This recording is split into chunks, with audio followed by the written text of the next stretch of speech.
Enough is enough. Enough is enough. Oklahoma City tried to pass ordinances to not allow homeless people to ask for food. And now the county wants to pass ordinances or laws or whatever the hell this is that restrict people from their First Amendment rights. We have done nothing. We were peaceful. They're worried about property damage. We were picking up our empty water bottles when we were at the courthouse for Moral Monday. The whole point of Moral Monday is that this is a moral issue, and there is no morality in that commission if they pass this. And not only that, it is unconstitutional, and it will cost taxpayers probably hundreds of thousands of dollars for them to defend a horrible, oppressive bill or ordinance. And I don't even know what it's called, because the county shouldn't even have this authority to begin with. How do you feel about what just happened with Jess? We are in a pattern of clear retaliation from David Prater. Prater was the one just now who pointed over and said, "Get rid of him." Now, if this were, the mafia, that would have been take him out and back and shoot him. But the reality of it is they can't do that, so let's arrest him yet again for speaking out, for merely saying, our goal here is just to give some voice to people who are terrified of dying every time they walk out their own front door. And all they want to do is oppress us. I'm sure that Jess was vocal about using his First Amendment rights. That's literally what happened here yet again.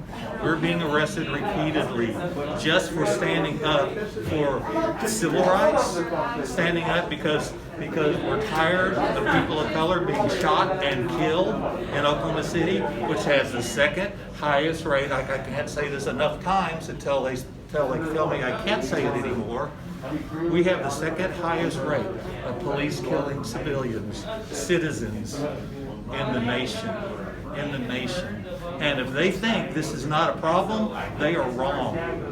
If they think they're going to silence us, they are wrong. We will all come out here and get arrested if necessary. They are wrong. This is our constitutional right, and it should be their constitutional duty to stand up for the people. The jail trust, the county commissioners, the police department, even the mayor's office, none of them have been on the right side on one of the most important issues facing America today. That meeting, that's really the question. The question is, will we even have the right to be present to fight for our own rights? If so, yeah, we will be here. This is disgusting. We've got people charged with terrorism for throwing a rock at a window that didn't break the window. When Timothy McVeigh, who we all know, we know what terrorism is in Oklahoma. We all cried so many tears over what happened, and still do. And he wasn't charged with terrorism, but a teenager throwing a rock that didn't break a window is charged with terrorism. Do you all understand the gravity of that? Do you understand how extreme that is? How oppressive, how much like a communist country that actually is? Because that's what's going on here. And I hope the media, I know this whole thing, I hope you're paying attention to this. I hope you're getting uncomfortable that this much oppression and this much anger directed at peaceful protesters exists in Oklahoma City, the quote-unquote big league city. Historical corruption and lawlessness that is taking place on a daily basis, the financial fraud that is happening on a daily basis, the slave auction that this building has turned into will cease. The deprivation of our human rights, of our civil rights, and our constitutional rights will stop. We are human beings, we are hardworking Oklahomans, we are taxpayers. The people of Oklahoma County are good people. We are hardworking people. We are law-abiding people. We are not criminals.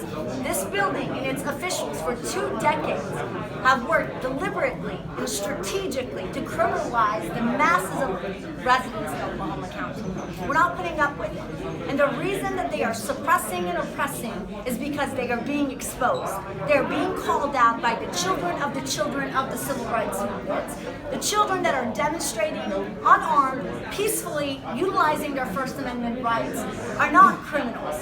They're the leaders of the next generation. They're the future governors, the state representatives. They will one day occupy the very seat Mr. Prater himself occupies today. And the ongoing abuse of power by the district attorney to continuously abuse his power, to utilize police force to silence and oppress people will cease to happen in this building. We are fed up. And we need to remind all of these elected officials that they are elected and empowered by us, that we pay their salaries through our tax dollars and our government resources, that this building itself is funded by taxpayers, the overhead in this building is funded by us, so we will have a say-so in how this building and its officials operate business in here. This is disgusting, it is disgraceful, they've made a mockery and a sham of law and justice and rule of law. And we are done allowing these masters in here to continue depleting our communities, to continue the patterns and practices of racial profiling, targeting disenfranchised and indigent folks in Oklahoma County. Why do y'all think that we have over 1,800 individuals trapped in the Oklahoma County jail right now? Why is it that not a single person of privilege ends up getting trapped in there for weeks and months?